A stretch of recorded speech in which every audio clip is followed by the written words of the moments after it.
Voy a compartir la pantalla ahorita. ¿Pueden ver ahorita la pantalla?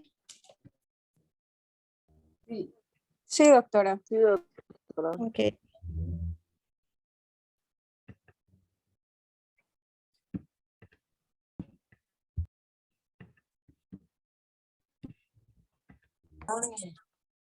Hoy sí tenía yo un pequeño problema. Bueno, buenas noches a todos. Vamos a hablar ahora acerca de climaterio y menopausia. Realmente ya a todos los residentes de tercer año hemos estado hablando un poco acerca de climaterio y menopausia. Realmente es como un módulo bastante amplio. Ahorita he tratado de resumirlo para todos, hablando acerca de toda la introducción, hola, de la introducción acerca de cuál es, cómo vamos a hacer el diagnóstico, cuál es la importancia de la terapia de reemplazo hormonal y cómo la vamos a dar. Entonces, cualquier duda, cualquier pregunta la pueden hacer sin ningún problema. Bueno, vamos a hablar acerca de esto. Vamos a tener como definición qué es la menopausia. La menopausia realmente es un evento o etapa de la vida de la mujer que marca el final de la vida reproductiva con ausencia de las menstruaciones. Esto tiene que ser aproximadamente un año, o sea, 12 meses, para que sea de manera fisiológica después de que la paciente o la mujer ya tenga 40 años de edad. Y vamos a llamar síndrome climatérico a todo el conjunto de signos y síntomas que la paciente pueda presentar antes, durante y después de la menopausia. Entonces, la etapa de transición a la menopausia también tiene unas ciertas definiciones. Una de ellas es que se va a iniciar con algunas variaciones durante el ciclo menstrual y va a conllevar a ciertos cambios a nivel hormonal, como lo son el aumento de la hormona folículo estimulante sin incremento de la luteinizante. Y va a terminar siempre con lo que ya habíamos hablado previamente, que es la ausencia de la menstruación por 12 meses o un año. También podemos definir la perimenopausia, aquellas que se da alrededor de la menopausia y que empieza en el tiempo que se da esta transición de todos estos cambios fisiológicos en una mujer. Y va a terminar un año después del último periodo menstrual. Termina con la menopausia. Y la posmenopausia, como su nombre lo dice, posterior a la menopausia, o sea, inicia después de un año de amenorrea en estas mujeres hasta el fin de la vida. Y la posmenopausia temprana es el periodo que se da dentro de los 5 primeros años después de una menopausia, ya sea natural o de manera inducida. Epidemiológicamente podemos decir que la edad promedio de la menopausia en una mujer puede variar. ¿De qué va a variar? Uno, de la etnia, de la raza y del país donde la mujer esté viviendo, ¿verdad? También depende mucho del estilo de vida y todos los factores de riesgo que pueda presentar para tener una menopausia, ya sea temprana o una menopausia tardía. Entonces, pero en general en una menopausia normal puede variar entre los 49, perdón, entre los 47 y los 51 años de edad, con una edad promedio de 47 años. La esperanza de vida antes era mucho menor en las mujeres, justamente porque no se daban los tratamientos o no se daba el manejo adecuado de la menopausia en las pacientes o en las mujeres, y por eso es importante que se dé un manejo adecuado en ellas. Actualmente, ya por estos cambios que se han dado del manejo, del tratamiento, de la terapia de reemplazo hormonal en ellas, ya la vida de las mujeres ha aumentado a una esperanza de vida de 83 años aproximadamente. Por eso es importante realmente tomar en cuenta cómo debemos de dar esta terapia de reemplazo hormonal. Hay algo muy importante para que nosotros podamos definir exactamente en qué estadio se encuentra de la menopausia una mujer. Se llama STRO. Este STRO es un gol estándar y este nos ayuda a describir el envejecimiento reproductivo que toda mujer puede tener en su vida. Y existen varias fases, 3 fases principalmente, y vamos a ver, acá está el resumen del STRO, en donde podemos ver los estadios. Los estadios inician desde que la mujer inicia su pubertad con la menarca. Y ahí se divide en edad reproductiva, la transición a la menopausia.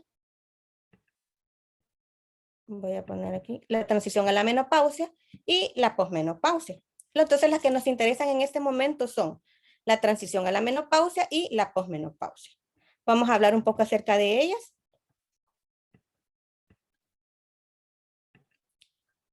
Una de ellas es antes de la entrada a la transición a la menopausia, podemos llamar la etapa reproductiva tardía, que realmente ahí donde la fecundidad o la etapa de la fertilidad en la mujer empieza a declinar. Y esta realmente, esta etapa puede iniciar, ¿verdad? Ya las irregularidades a nivel del ciclo menstrual.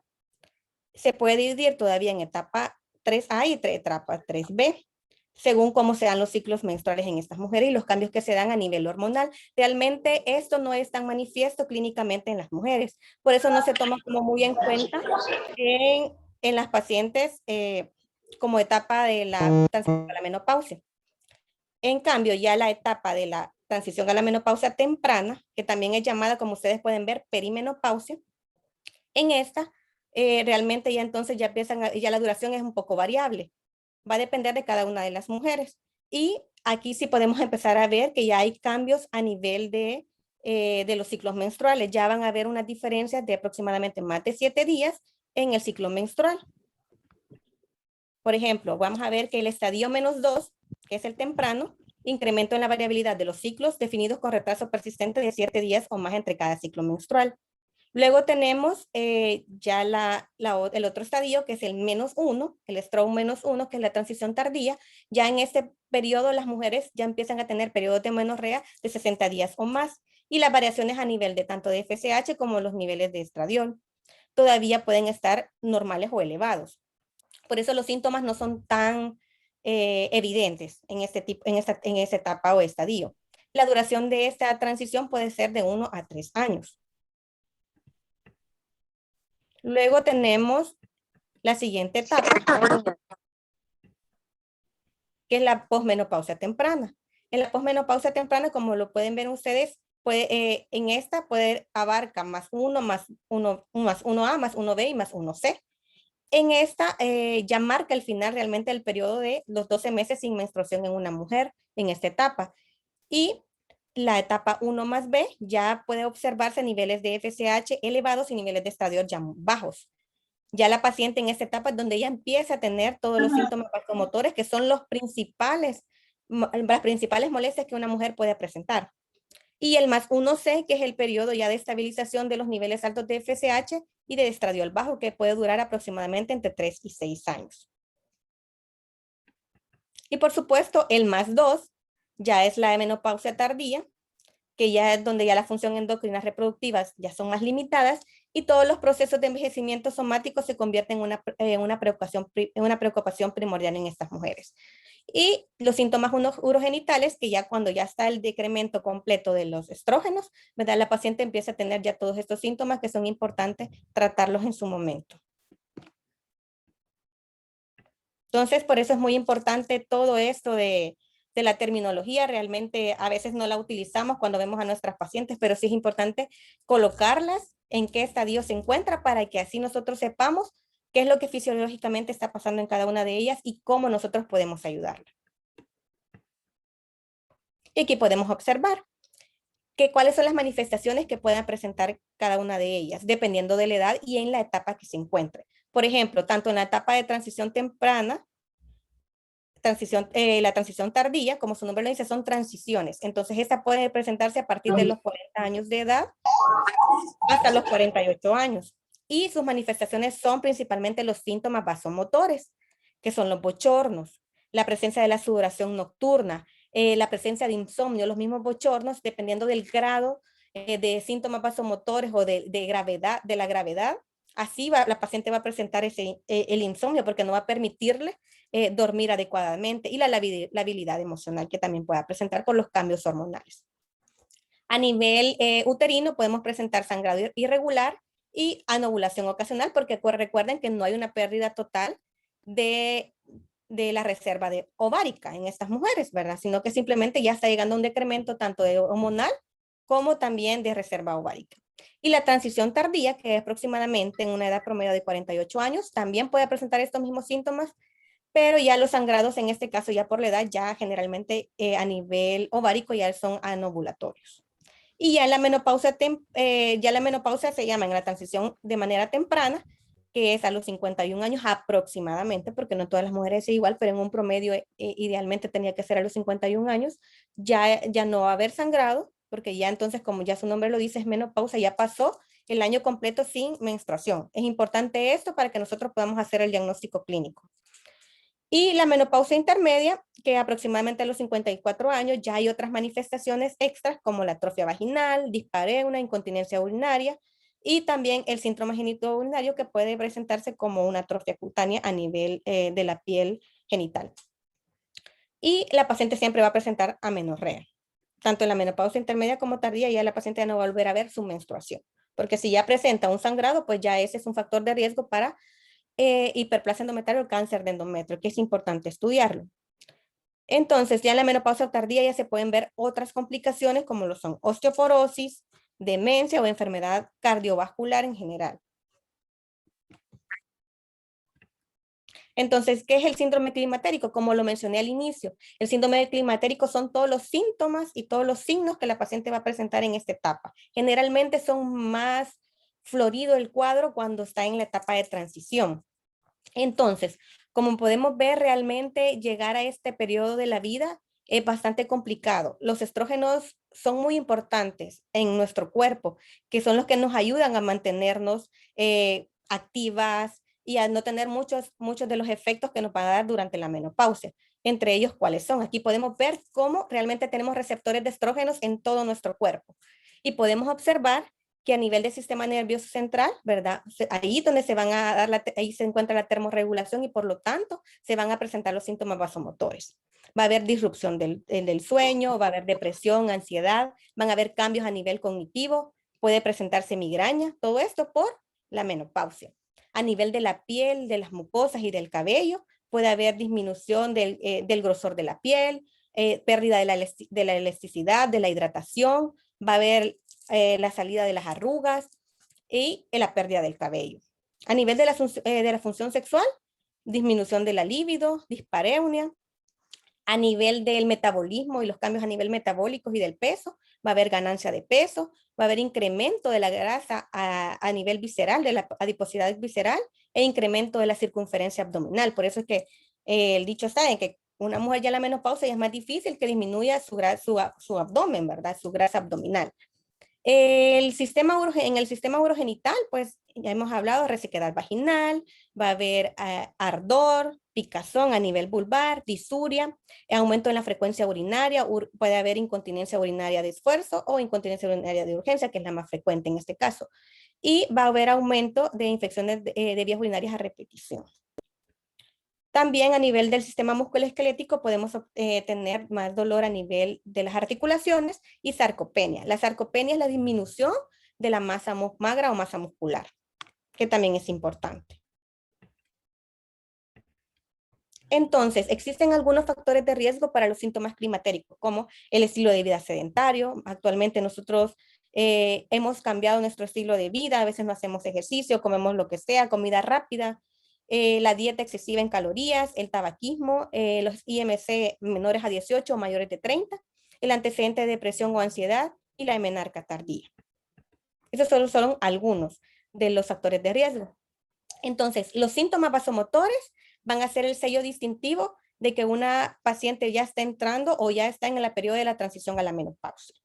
Es la aparición súbita de enrojecimiento de la piel de la cabeza, el cuello y el tórax, que se acompaña de una sensación de calor corporal intenso y finaliza en ocasiones con un sudor profuso. El 75% de las pacientes de las mujeres que están en esta transición lo van a presentar. Entonces, estos síntomas vasomotores pueden clasificarse. Hay diferentes tipos de clasificaciones, pero una de las más utilizadas son en leves, moderadas y severas, porque es un poco más fácil como para que nosotros les expliquemos a las pacientes. Las leves se refieren a que se presentan ocasionalmente cada mes, las moderadas que se presentan cada semana y los severos que se presentan durante cada hora. O sea, en el mismo día puede presentar varias veces. E incluso algunos lo miden como que la paciente no puede ni siquiera dormir porque presenta los bochornos. Entonces, ahí a ella le llaman severo. Y que afecta su calidad de vida. Y los severos se pueden presentar hasta en un 10 y 15% de las mujeres. Entonces, como les mencionaba previamente que estamos viendo todos los estadios, ¿verdad? Que vienen desde el -1, que pueden pasar a más 1A, más 1B y más 1C. El 12 de las mujeres refieren síntomas hasta 11 a 12 años después de su última fecha de menstruación. Y por eso es importante que nosotros podamos tratarlas para que ellas siempre tengan una buena calidad de vida, porque esto les repercute grandemente a las pacientes. Y la verdad es que se dejan a veces de lado, no se les da el tratamiento adecuado o no se les da la consejería adecuada, porque muchas veces con solo explicarles qué es lo que está sucediendo en su cuerpo, todos los cambios que va a presentar, ya la paciente puede sentirse un poco más tranquila. Entonces, los síntomas vasomotores realmente involucran al sistema nervioso central. Realmente tenemos muchos receptores a nivel del sistema nervioso central, de receptores de estrógenos que nos van a ayudar. En este caso, para que se presenten los síntomas vasomotores, es importante que también coincide con el aumento del pico de LH.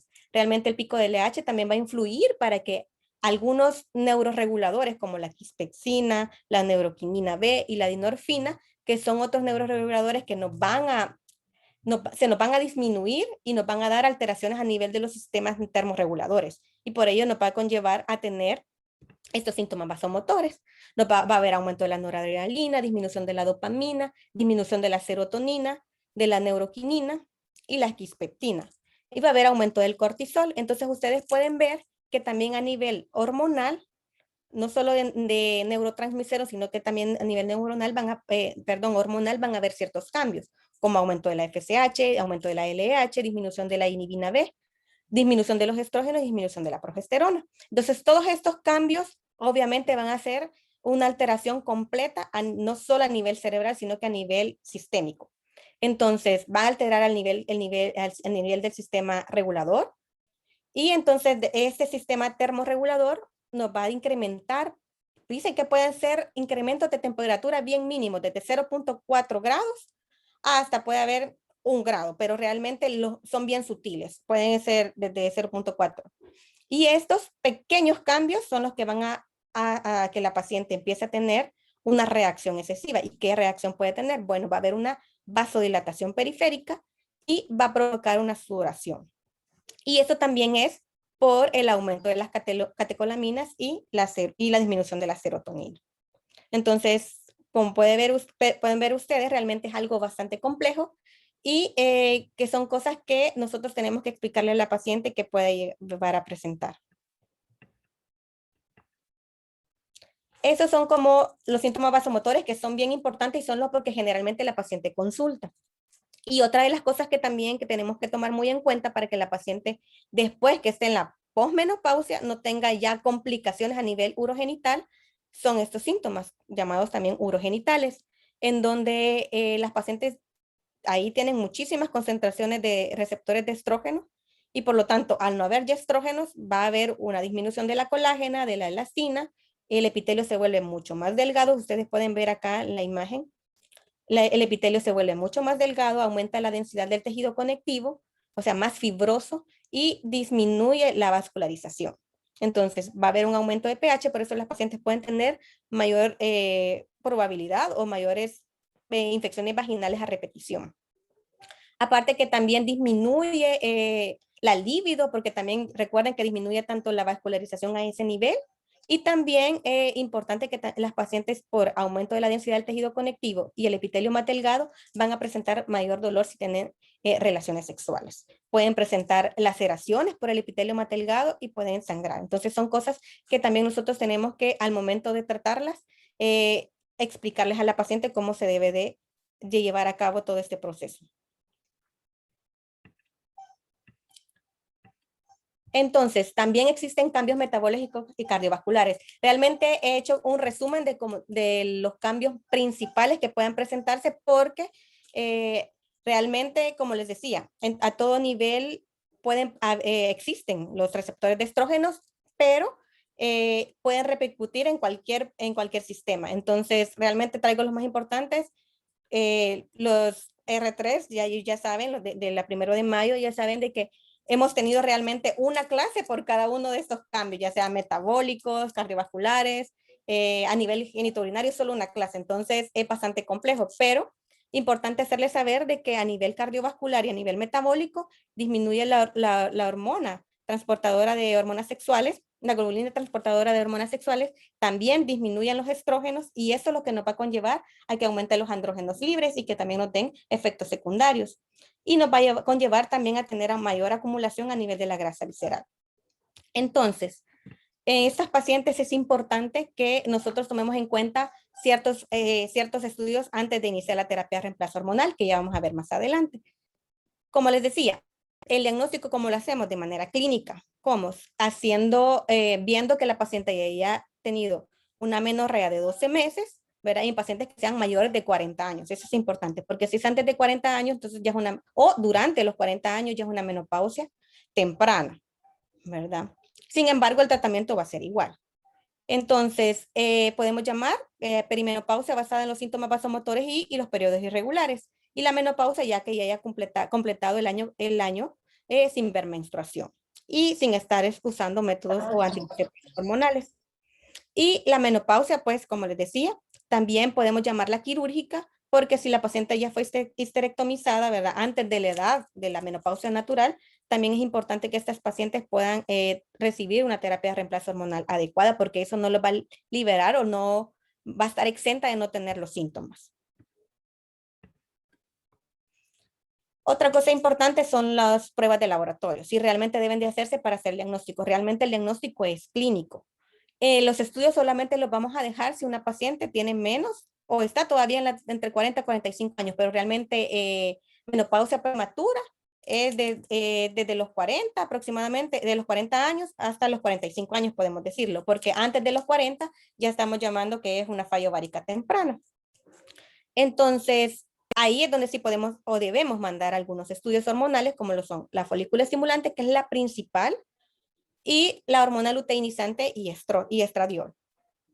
Si estos valores están arriba de 25 unidades, se tienen que hacer 2 tomas, una con separación de 4 semanas. Si las dos no salen con valores arriba de 25 unidades, entonces hacemos el diagnóstico ya sea de menopausia temprana. En el caso de la menopausia, ya si tenemos la edad adecuada, que es más arriba de entre los 47 y 51 años, pues entonces no es necesario mandar estas pruebas, pues sino que la paciente meramente está ya en esta etapa que debe darse como lo es el climaterio y la menopausia. Entonces, como les digo, no tienen que mandar ningún estudio para hacer el diagnóstico, sino que es la clínica la que siempre va a prevalecer o va a importar en ellas. Entonces, ¿qué es lo que nosotros tenemos que hacer con la paciente? Explicarle las fases de la menopausia o la fase por lo menos de la menopausia en la que ella se encuentra. ¿Cuáles son los síntomas comunes y cómo nosotros le hemos hecho el diagnóstico? Hacerle hincapié en los cambios de estilo de vida. Y ustedes ven que en cualquier patología o en cualquier cosa, siempre tenemos que incluir los cambios en el estilo de vida, porque son muy importantes. Explicar de los riesgos y los beneficios del tratamiento hormonal que si ella lo va a recibir y las implicaciones que puede presentar a largo plazo de la menopausia. ¿Y por qué son importantes este tratamiento hormonal? Porque realmente en eso es lo que nos va a beneficiar el tratamiento hormonal a disminuir las complicaciones a largo plazo. Entonces existen diferentes tipos de tratamiento. Podemos dividirlo en hormonal, no hormonal y no farmacéutico. El hormonal es toda la terapia de reemplazo hormonal de la que vamos a hablar más adelante. La no hormonal realmente, como su nombre lo dice, son otro tipo de fármacos, pero que no incluyen, no actúan, mejor dicho, a nivel de ningún receptor, ya sea de estrógeno, progesterona o de andrógenos. Y lo no farmacéutico se refiere a toda la terapia llamada natural o algunos ya le llaman terapia, ¿cómo se llama? Bioidéntica, pero esa, aunque digan, algunos lo pongan como no farmacéutico o natural, realmente sí lleva parte hormonal porque su contenido en teoría también lleva estrógenos. Entonces, realmente para mí no deberíamos de colocarla o ponerla como no farmacéutico, sino que es más bien bioidéntica. Realmente el no farmacéutico puro es la terapia cognitivo-conductual a que se refiere a cambio de los estilos de vida, acupuntura, porque la acupuntura sí se ha visto, algunos estudios han visto que disminuye los síntomas vasomotores y mejora tanto la depresión como la ansiedad en este tipo de pacientes. Entonces, ¿cuáles son los objetivos del tratamiento? Uno de ellos es mantener la calidad de vida, ¿verdad? ¿Cómo? Disminuyendo los síntomas vasomotores, disminuyendo el síndrome genitourinario. Tiene un buen incremento del efecto anabólico y antioxidante la terapia de reemplazo hormonal porque, como les decía, los estrógenos mejoran, son antioxidantes. y esto conlleva a la disminución del estrés oxidativo, la disminución de la pérdida ósea y por supuesto también disminuye la probabilidad de fracturas y la disminución de la morbilidad cardiovascular. Realmente son muy importantes que nosotros podamos brindarle a estas pacientes la terapia de reemplazo hormonal siempre y cuando elijamos bien a la paciente. Entonces, ¿qué nos dice la evidencia respecto a la terapia de reemplazo hormonal? Bueno, la terapia de reemplazo hormonal está dividida en solo agonistas o antagonistas de los receptores de estrógenos, o solo terapia con estrógeno o estrógenos combinados, estrógenos más progestágenos. Eso va a depender de la evaluación que nosotros le hagamos a la paciente para ver cuál de esta terapia le vamos a dar a las pacientes. Entonces, realmente el inicio de la terapia de reemplazo hormonal, ¿de qué va a depender?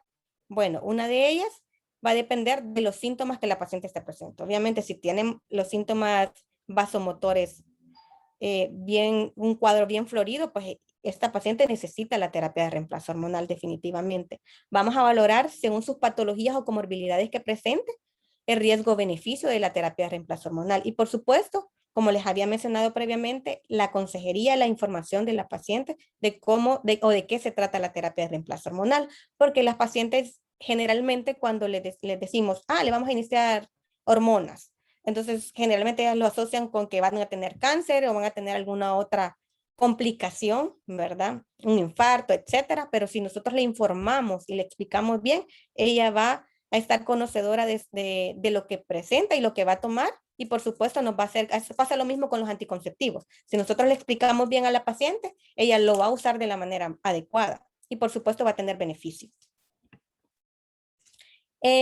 Existen unas guías que se hicieron en el 2017 por la Sociedad Americana de Menopausia, en donde ellos dan todas las, digamos, todos los criterios o las recomendaciones que se deben de utilizar en el momento de nosotros dar una terapia de reemplazo hormonal.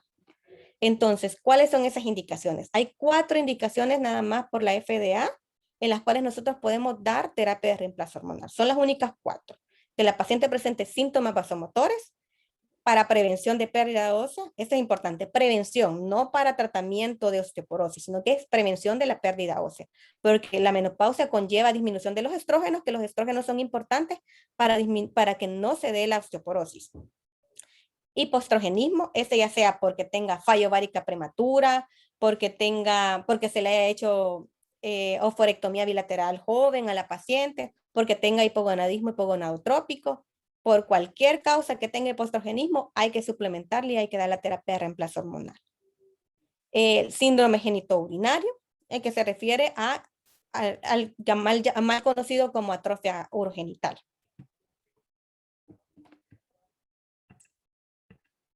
Entonces, ¿cuáles son las consideraciones que nosotros tenemos que dar o que tener para que nosotros iniciemos una terapia de reemplazo hormonal? 1, tenemos que valorar que la paciente no tenga sangrados uterinos inexplicables. Antes de eso hay que buscar patologías que nos estén causando el sangrado.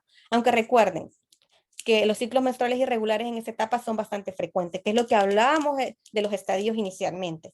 Cuánto va a variar, cuánto tiempo, cuánto van a estar los ciclos, entonces vamos a tomarlos. Pero si ya ustedes ven que hay algo anormal, hay que estudiarlo y antes de iniciar la terapia de reemplazo hormonal. Otra de las cosas importantes es las enfermedades hepáticas agudas, que la paciente no tenga enfermedades hepáticas agudas o crónicas para poder iniciar la terapia de reemplazo hormonal.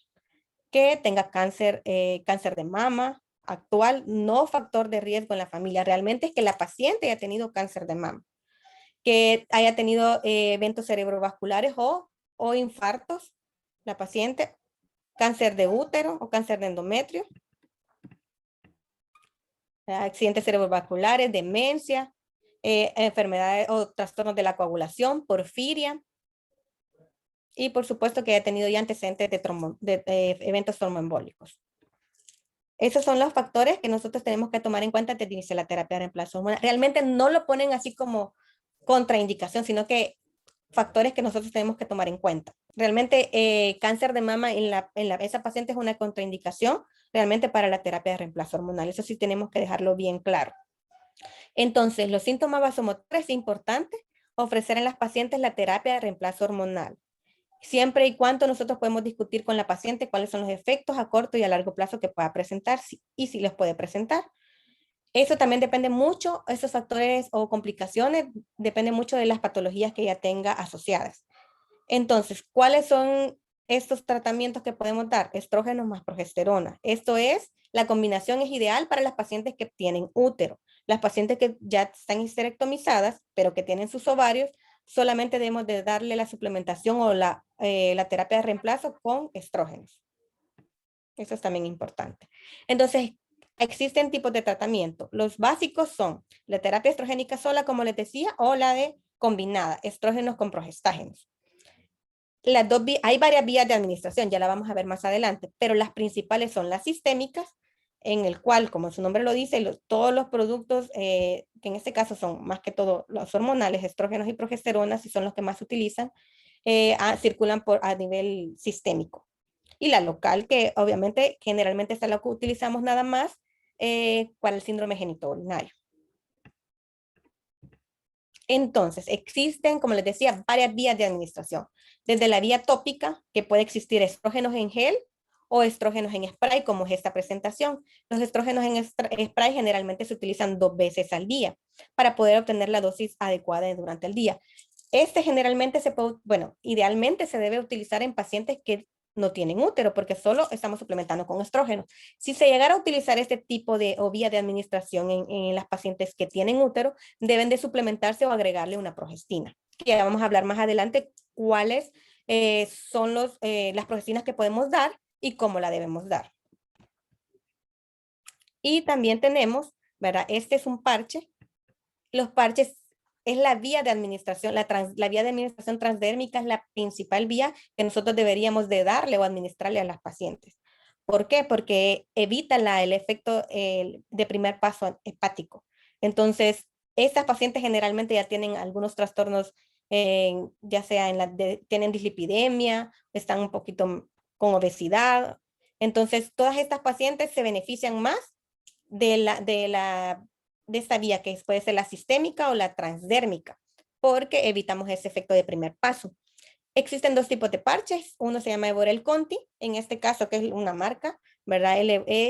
La que le llaman Conti es porque tiene los dos, tiene estrógenos y en este caso norethisterona, tiene su progestina. Es para las pacientes que tienen útero y se utilizan 2 parches por semana. Y el otro Eborel, que en ese solamente tiene estrógenos, que es para las pacientes que no tiene útero. También se utilizan 2 veces por semana. Ya la caja trae 8 parches para el mes. Tenemos también otras presentaciones que son sistémicas.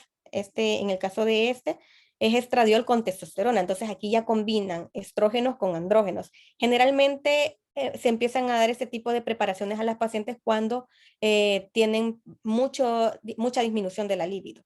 Entonces, en esas pacientes les conviene más el uso de andrógenos para que aumente la libido y siempre suplementándolos con estradiol para que se beneficie de todos los efectos que nos puede dar el estradiol.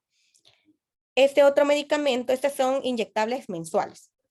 Este otro preparador hormonal que se llama Juvenum, es progesterona con estrógenos.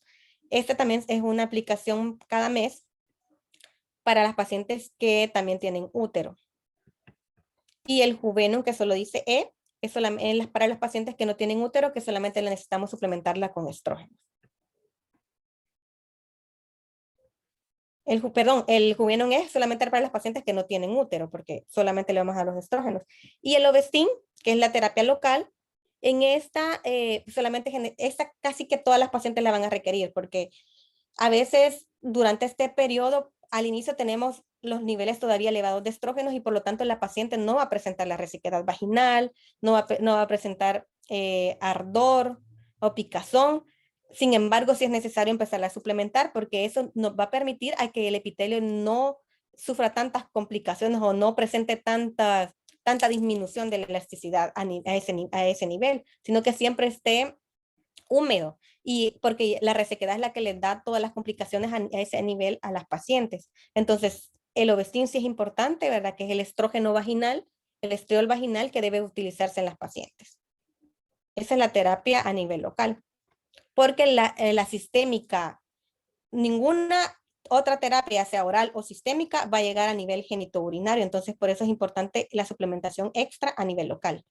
Y por último, tenemos también otros preparados que existen, como lo son los anillos vaginales, que solo son liberadores de estrógenos, de 17 beta estradiol, que es el mejor estrógeno que se puede utilizar en las pacientes en menopausia. Y estos se utilizan cada 90 días. Y esas son la liberación lenta. Entonces también se pueden utilizar. Desgraciadamente en nuestro país no contamos con este tipo de preparados específicos, ¿verdad? Y solamente contamos con orales, ¿verdad? Que los orales no son los ideales en este tipo de pacientes porque las pacientes, como les decía, ya tienen comorbilidades como hipertensas, pueden ser diabéticas, pueden tener obesidad, lipidemias. Entonces todo eso les puede, digamos, repercutir en el caso de la vía oral por el efecto del primer paso, que esa vía se elimina cuando lo utilizamos los transdérmicos o los sistémicos. Entonces, eso es muy importante. Y también hay en los preparados orales, creo que aquí no me pareció, pero tenemos, por ejemplo, el Angelic, que tiene dopirenona y etinilestradiol. Entonces, ese también sí se les puede dar a las pacientes con menopausia como una opción. Ese sí lo tenemos. Entonces, como les decía, el estradiol es el más importante, ¿verdad? Con solo 1 miligramo se pueden alcanzar niveles plasmáticos de 40 picogramos por ml, que son importantes para la paciente. Entonces, ya les había mencionado, tiene el inconveniente del efecto de primer paso hepático, ¿verdad? Y, ¿verdad? Eso es desventaja de la vía oral. Pero la ventaja es la comodidad de que las pacientes ya se pueden adaptar a tomárselo todos los días y en lo económico, porque son mucho más baratos que la vía transdérmica o la vía sistémica. Es importante. Entonces, la vía transdérmica, ¿verdad? En esta pueden existir tanto la vía percutánea o la vía transdérmica, que es la más frecuentemente utilizada, y en esta, ¿verdad? La absorción va a depender de la zona donde se va a aplicar. Generalmente se aplican en los brazos o en las piernas o en la espalda. Son como los lugares principales donde se puede poner el parche o donde se puede uno poner el aerosol o el gel.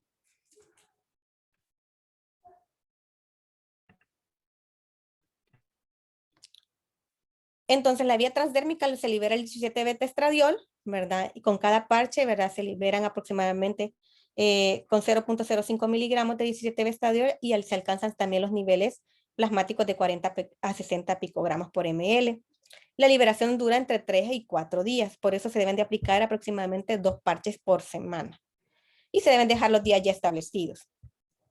Ahí existen algunos preparados, ¿verdad? Lo más común es que se ocupen 2 veces por semana.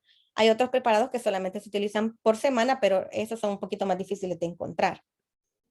Entonces, generalmente al inicio, cuando nosotros empezamos a dar el tratamiento para los síntomas vasomotores, no vamos a ver un cambio tan drástico, que me puse el primer parche en la primera semana y ya van a disminuir los síntomas. No, realmente es un acomodamiento por las fluctuaciones de los niveles plasmáticos que tiene el estradiol. Entonces, generalmente ya cuando la paciente empieza a tener ya los cambios grandes es aproximadamente entre las 4 y 6 semanas del tratamiento. Eso también es importante que se lo digamos a las pacientes porque muchas veces dejan el tratamiento porque no han tenido un cambio y si nosotros les decimos, no, el cambio no va a ser rápido, sino que va a ir paulatinamente, ¿verdad? Y también que le informemos de los beneficios que va a presentar. Entonces, importante, ¿verdad? Que cuando utilizamos los parches, los transdérmicos, pueden haber inconvenientes en el momento si hay irritación de la piel, porque puede haber inconvenientes de que se despeguen o la posibilidad de que se despeguen. Entonces, es importante, o el uso de cremas. Antes de ponerse el parche, es importante que las pacientes no se pongan cremas porque es más fácil que se quiten o se caigan. Entonces, en el caso de los estrógenos equinos conjugados, ¿verdad? Como su nombre lo dice, se obtienen de la orina de la yegua gestante, se administran vía oral, también tienen un primer paso hepático en concentraciones altas, se elimina por la orina y por la bilis, y puede inducir la síntesis de las proteínas, como la globulina transportadora de hormonas sexuales, ¿verdad? Otro tipo de hormonas, como el angiotensinógeno y el sustrato de renina, y estos, ¿verdad? Van a tener como metabolito principal la estrona, que realmente es un estrógeno bastante débil. Y entonces, realmente la relación que va a haber de estradiol y estrona es un poquito menos fisiológica a la que realmente tenemos.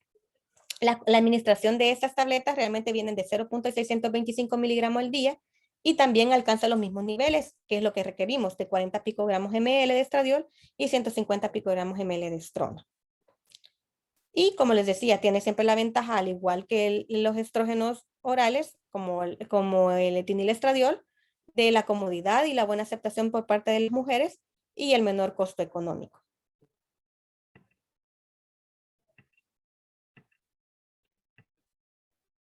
Entonces, cuando nosotros damos la terapia de reemplazo hormonal, como ya les decía, hay ciertas pacientes, las pacientes que tienen su útero necesitan el uso de progesterona. ¿Por qué?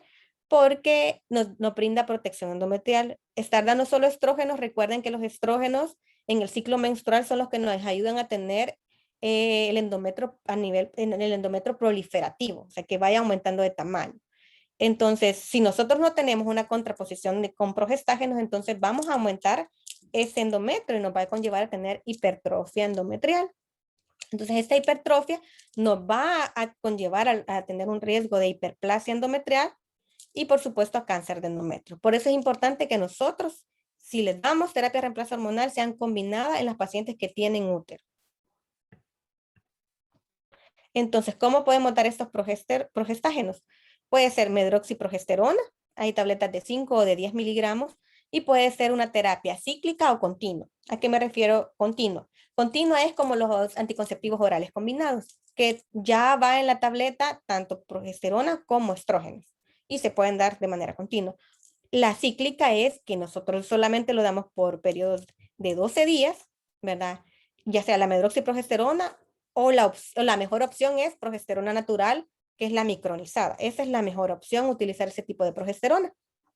Y en esta podemos utilizar ya sea 100 miligramos o 200 miligramos. Generalmente la continua es cuando utilizamos 100 miligramos de manera continua. Eso podría ser en el caso de que una paciente, digamos, una paciente lograra comprar el spray y ella se pone el spray 2 veces al día. Entonces esta paciente tiene útero, entonces necesitamos suplementarla con progesterona. Y tenemos progesterona solo de 100 miligramos. Entonces, esta progesterona la puedo utilizar durante todo el mes sin ningún problema, la de 100. Si nosotros tenemos progesterona de 200 miligramos, entonces la podemos utilizar cíclica, solamente 12 días. 200 miligramos solamente por 12 días, nada más. Siempre, esto solamente con el fin de evitar la hipertrofia endometrial. La progesterona micronizada natural, tenemos la ventaja que la podemos utilizar por vía oral o por vía vaginal. Se recomienda mejor que sea vía vaginal.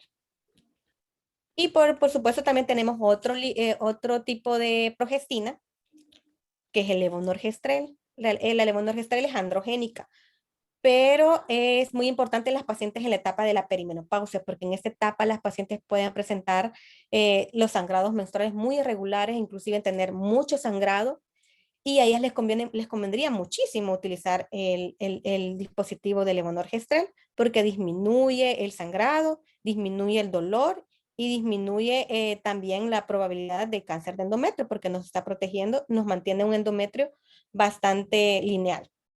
Este dispositivo tiene 52 miligramos de levonorgestrel y su liberación es de 20 microgramos al día, ¿verdad? Entonces es importante, va a ir disminuyendo la liberación con respecto a los años, ¿verdad? Pero siempre tiene esa protección. En este caso no se utilizaría como un método anticonceptivo, pero inclusive en algunas pacientes que todavía, como lo vimos previamente, pueden tener algunos ciclos ovulatorios, pues también nos puede ayudar en esa parte, pero nos va a ayudar más que todo a su ciclo menstrual y a disminuir por lo menos este sangrado que pueda presentar en algún momento bastante irregular. Y también tenemos la tibolona. La tibolona realmente es como un apartado extra, ¿verdad? De la terapia reemplazo hormonal, porque en sí no es un estrógeno ni un progestágeno, pero sí es un derivado de la norepisterona, es un gonadotmimético. ¿Por qué es un gonadotmimético? Porque actúa a nivel de receptores tanto de estrógenos, de progesterona y de andrógenos, o sea, de todos. Entonces, por eso podemos presentar algunos efectos secundarios a todos esos niveles. Entonces, pero realmente su principal, digamos, actividad va a ser como gestágenos. Es moderada y como estrógeno es bastante moderado, perdón, y leve como andrógeno. Entonces es importante en estas pacientes, ¿verdad? Que puedan utilizarse en las pacientes que tienen síntomas vasomotores y que tengan contraindicación directa de utilizar estrógenos y progestágenos, de una contraindicación directa. Tiene mejor respuesta sobre la libido y el trofismo vaginal que los estrógenos. Por eso también muchas veces el médico prefiere utilizar la tibolona porque muchas pacientes desean incrementar el deseo sexual, o la libido, y la tibolona en ese aspecto mejora muchísimo y por eso la utilizan más que todo. Porque siempre se va a considerar una terapia de reemplazo hormonal la tibolona, porque como ustedes pueden ver, puede actuar a nivel de cualquiera de los receptores. No induce la proliferación del endometrio, por lo que inicialmente no hay sangrado y reduce la mastodinia. No aumenta los niveles de estradiol plasmático y su mecanismo de acción no está en relación con los estrógenos. Y la dosis habitual es de 2.5 miligramos al día. Entonces, ¿qué tipo de terapia de reemplazo hormonal nosotros les podemos dar a las pacientes? Bueno, si las pacientes están en la perimenopausia, ¿verdad? Ellas se benefician mejor de un cíclico que esté combinado, estrógenos, progesterona. ¿Por qué? Porque como ya les mencionaba, ese es el uso también del Mirena, porque pueden tener estos ciclos menstruales irregulares o inclusive tener ciertos sangrados abundantes, que esto la va a mantener bastante estables. Y las mujeres con histerectomía, ¿verdad? Ellas solo se benefician de estrógenos. Las pacientes que tengan histerectomía, pero sea subtotal, se benefician solo de estrógenos si realmente no hay endometrio identificado en la parte inferior del margen que se resecó, ¿verdad? Eso es importante. Las pacientes que tienen ablación endometrial, ¿verdad? Ellas sí es mejor, podemos darle terapia cíclica continua o combinado continuo, no hay ningún problema, pero sí hay que darles progesterona. Las pacientes que tengan menopausia temprana, ¿verdad? En estas pacientes podría ser que requieran dosis más altas de estrógenos. ¿Por qué? Porque naturalmente ellas deberían de tener estrógenos a esa edad. Entonces podríamos darle un poquito más de concentraciones de fármacos que tengan mayores niveles de estrógeno. Generalmente en la menopausia, dosis bajas de estrógeno se refiere a que sean menos de 50 microgramos al día. Y en las pacientes posmenopausia que tengan disminución de la libido, se pueden, ¿verdad?, beneficiar de tibolona como primera opción, ¿verdad? Las posmenopáusicas o que tengan disminución de la libido. ¿Qué efectos secundarios podemos tener de la terapia de reemplazo hormonal? Bueno, sangrado uterino, ¿verdad? Que puede hacer de que la paciente empiece estos cambios por los cambios hormonales. Saben que son hormonas las que se están dando. Sensibilidad a las mamas, náuseas, distensión abdominal, retención de líquidos, cefalea o migraña, mareos y cambios en el estado de ánimo, ¿verdad? Todas estas cosas que son los mismos efectos que podemos presentar con el uso de anticonceptivos orales combinados. Un punto muy importante también es el cáncer de mama, que yo ya les había mencionado que realmente es una contraindicación de no dar de terapia hormonal sistémica a las pacientes que hayan tenido cáncer de mama, o sea, pacientes sobrevivientes de cáncer de mama, ¿verdad? Y también la evidencia observacional, que aunque es limitada, sugiere el uso de terapia hormonal. La terapia hormonal no aumenta más el riesgo de cáncer de mama en las mujeres con antecedentes familiares de cáncer de mama o en mujeres después de una oforectomía. Eso también es importante porque muchas veces no damos la terapia de reemplazo hormonal en las mujeres que tienen el antecedente, mi mamá tuvo, sí, ella tiene la probabilidad de tenerla, pero la terapia no le va a aumentar o no le va a incrementar esa probabilidad, ¿verdad? Entonces eso también debe quedar muy claro. Y también las pacientes que obviamente son sobrevivientes no se les va a dar la terapia. Aquí estamos, para sobrevivientes de cáncer de mama, pero sí las pacientes pueden tener las complicaciones de no dar la terapia de reemplazo hormonal y una de esas graves es los síntomas geniturinarios. En ellas sí podemos dar la terapia local, porque como su nombre lo dice, es local. Realmente el paso sistémico es muy bajo. Pues lo más que podría pasar quizás es un 3% a nivel sistémico de los estrógenos que se pongan a nivel local, por lo tanto podrían utilizarse. Siempre las recomendaciones dice que se debe de hablar junto con el oncólogo, siempre es un manejo multidisciplinario en este tipo de pacientes, pero se puede utilizar definitivamente la terapia local en las pacientes que hayan tenido o sufrido cáncer de mama. La local. ¿Cómo damos el seguimiento en estas pacientes? Bueno, es una valoración realmente integral, debe ser anual. Antes de iniciar la terapia de reemplazo hormonal es bien importante dejar unos estudios. ¿Qué estudios? Glucosa, tanto antes como durante su seguimiento, ¿verdad? Glucosa, el perfil de lípidos. Importante también en estas pacientes, cuando se va a iniciar la terapia de reemplazo hormonal, debemos de dejar TSH, porque es muy importante que estas pacientes veamos cómo inicia la terapia de reemplazo hormonal y si hay algún cambio durante el seguimiento para ver si continuamos o no la terapia de reemplazo. Y este seguimiento debe de hacerse de manera integral. La citología, la mamografía, el ultrasonido en pacientes que puedan presentar sangrado anormal en este momento y la densitometría ósea, que también es importante, que muchas veces se nos olvida. Yo sé que existe cierto riesgo para poder mandar la densitometría, el FRAX, pero sí es importante porque las pacientes ya en la menopausia, al disminuir los estrógenos, también disminuye la densidad mineral ósea grandemente y otras pacientes tienen mayor probabilidad de tener osteoporosis. Osteoporosis posmenopáusica. Entonces es importante que tengan su seguimiento con la densitometría ósea. Generalmente esta es cada 2 años. Y el seguimiento para vigilar la terapia de reemplazo hormonal cuando se inicia debe ser en los primeros 3 a 6 meses para ver cómo la paciente va conllevando, si ha tenido efectos secundarios. Hay que evaluar la eficacia del medicamento, la tolerancia, para poder brindarle la seguridad completa a la paciente. Y lo que les decía también previamente acerca de las hormonas bioidénticas, realmente son hormonas, aunque sean naturales, que, como les quisiera decir, pero realmente vienen y producen estrógenos, ¿verdad? Porque ese es el principal metabolito a final de cuentas. Realmente no existe evidencia de su uso, existen los problemas de seguridad porque no hay una regularización o monitorización. Puede existir o sobredosificación o infradosificación, o sea, no nos pueden servir, ¿verdad?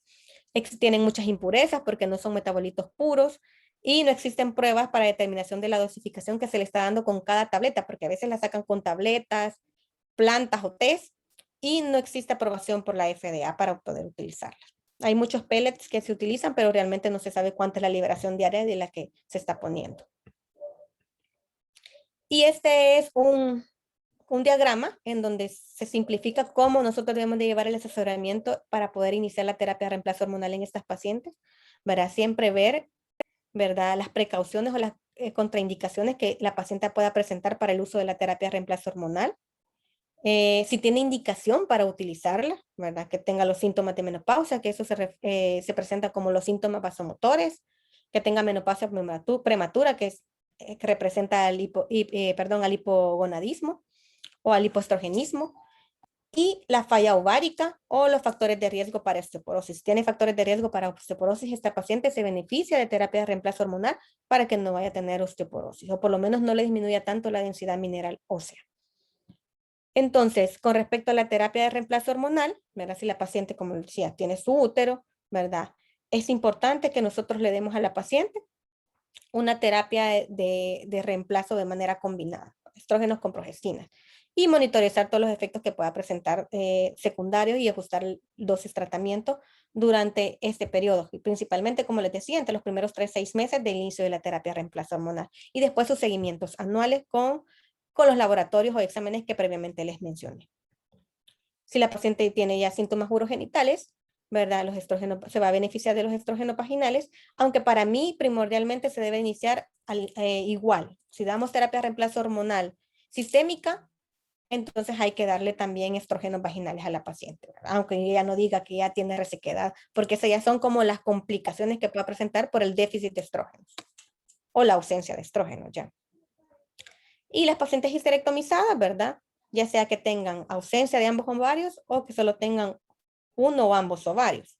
La función, ya sea que tenga un ovario, de la producción de estrógenos es igual, pero pues media vez ya tenga la edad promedio para la menopausia, pues va a tener la deficiencia de los estrógenos y el aumento de la FSH. En estas pacientes, ¿verdad?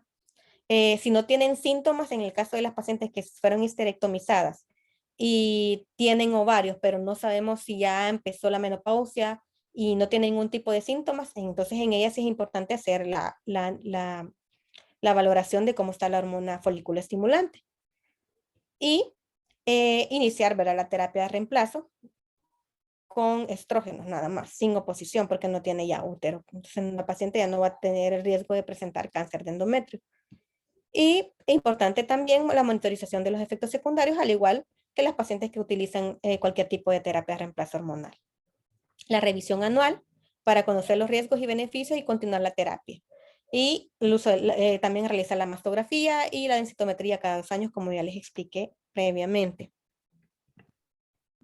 Entonces, existen ciertas recomendaciones. Ustedes ya conocen bien lo basado en la evidencia, ¿verdad? Los niveles, nivel 1, nivel 2 y nivel 3.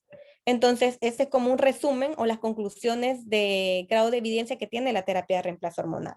En el caso de que nosotros demos una terapia de reemplazo hormonal para pacientes que tengan síntomas vasomotores o genitourinarios, ¿verdad? Y también para disminución de la, perdón, para prevenir la disminución de la pérdida ósea o prevenir fracturas, realmente tiene un nivel de evidencia 1. O sea, sí es importante dar la terapia de reemplazo hormonal. Los beneficios superan siempre los riesgos para los síntomas en mujeres que inician la terapia de reemplazo hormonal. Esto es bien importante. ¿Cuándo vamos a iniciar la terapia de reemplazo hormonal? Cuando la paciente empiece a tener los síntomas, definitivamente. Lo que son los síntomas vasomotores, son todas las indicaciones. ¿Y cuándo la vamos a terminar? Bueno, la finalización es hasta los 60 años de edad. Hasta entonces. Si la paciente empezó a tomar la terapia de reemplazo hormonal, digamos, a los 55 años, entonces ya solo 5 años se le va a dar. Si se le empieza justamente a los 50 años o a los 49, entonces perdón, si empieza a los 40 años, a los 50 años, justamente hasta los 60 años. Pero si la paciente empieza a tomar la terapia aproximadamente a los 48 años, 47, entonces a estas pacientes solamente se le van a dar 10 años después del inicio de la menopausia. O sea, o se le inicia justo cuando inician los síntomas vasomotores o máximo 10 años. Ese es como el periodo en que se debe dar la terapia de reemplazo hormonal. Después de los 60 años ya no se recomienda la terapia de reemplazo hormonal porque aumentan los riesgos más que los beneficios, ¿verdad? Entonces sí es importante. Y este es un nivel de evidencia 1 también. Entonces, los síntomas vasomotores y los genitourinarios, ¿verdad? Es importante. La terapia de reemplazo hormonal como primera línea en estas pacientes que no tengan ningún tipo de contraindicación. También un nivel de evidencia 1. Para la prevención de la pérdida ósea, es una prevención primaria. Es un nivel 1. Para el uso en pacientes con hipoestrogenismo, también en este caso es un nivel 2. El tipo, la dosis y el régimen de la terapia de reemplazo hormonal, que idealmente debe de ser una terapia transdérmica, esa es la ideal. Lastimosamente en nuestro país no hay ese tipo de terapia, no hay la transdérmica. Entonces es importante que nosotros entonces suplementemos con lo que tengamos a nuestra vista, que generalmente son los orales. Y la protección endometrial, ¿verdad? Que es importante darla, que es un nivel de evidencia 1 en este tipo de pacientes para prevenir el cáncer de endometrio, ¿verdad? Y no debemos de utilizar tampoco las hormonas bioidénticas. Las preferencias del uso, ¿verdad? De la terapia de reemplazo hormonal, porque si la paciente ya no tiene síntomas, muchos síntomas de la menopausia o del climaterio, entonces ya no necesariamente podemos utilizar la terapia de reemplazo hormonal. Sin embargo, si nosotros la seguimos suplementando, la paciente siempre va a tener beneficios, como la disminución de la densidad mineral ósea. Entonces, no necesariamente, solo porque ya no tenga síntomas la paciente, podemos dejar de dársela a las pacientes, siempre y cuando no cumplamos los 10 años del uso de la terapia de reemplazo hormonal. Y también existen otras recomendaciones según los criterios de BIRS. Los criterios de BIRS son unos criterios que se dan solamente en las mujeres o en hombres que son de la tercera edad, que realmente para ellos no debe darse la terapia después de los 60 años, que también es la misma recomendación que emite la Sociedad Americana de Menopausia. Y las pacientes con mutación del BRCA, ¿verdad? Ya sea 1 o 2 positivo, pero que no tienen cáncer de mama, puede usarse la terapia de reemplazo hormonal y es un nivel de evidencia 2. Entonces, este tipo de pacientes, simplemente cuando nosotros ya les explicamos que sí pueden utilizar la terapia, ¿verdad? Pueden beneficiarse de la terapia de reemplazo hormonal. No tiene ninguna contraindicación. Ya les expliqué que solo la contraindicación es que tenga cáncer de mama o que haya tenido cáncer de mama. Y eso es todo. Si tienen alguna pregunta, alguna duda.